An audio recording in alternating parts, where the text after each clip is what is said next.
Mom. So I got my ticket home from Europe. I get back on June 6th, but it's a really late flight because that was the cheapest, so it gets in at midnight. But don't worry, I'll get a shuttle from the airport so you don't have to pick me up. Like, really seriously, you don't have to. Okay, so love you. See you soon. Bye.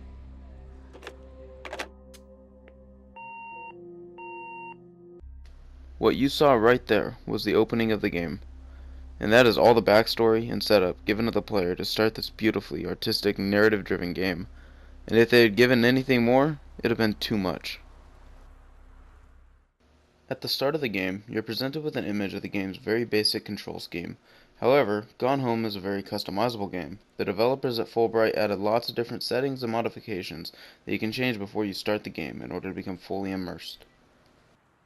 If you take a look at the map when you first start up the game, you'll notice the only thing you have is the front porch, which is really small. But, as you play through the game, uncovering more rooms and more secrets, that tiny little map grows to a relatively large size. And that's something I really need to credit Gone Home for. If somebody told me that I should play a game where all I get to do is walk around an empty mansion all by myself, I wouldn't even give it a thought.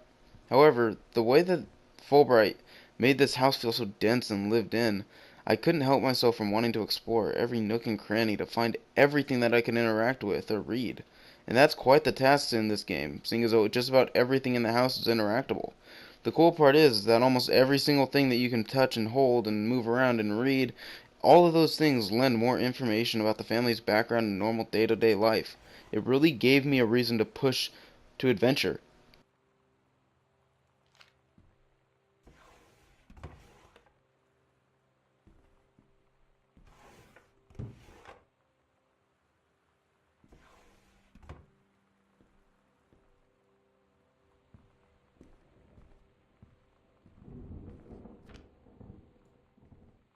The music and atmosphere that is present in Gone Home is the standout in my mind.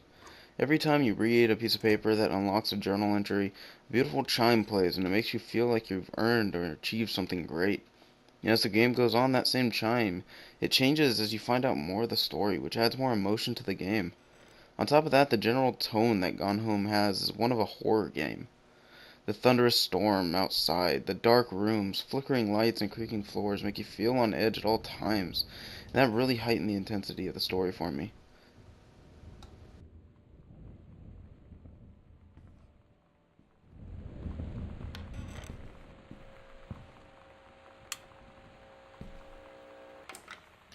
In summary, Gone Home tells a fantastic story by unlocking very well-voiced journal entries and exploring the abandoned house.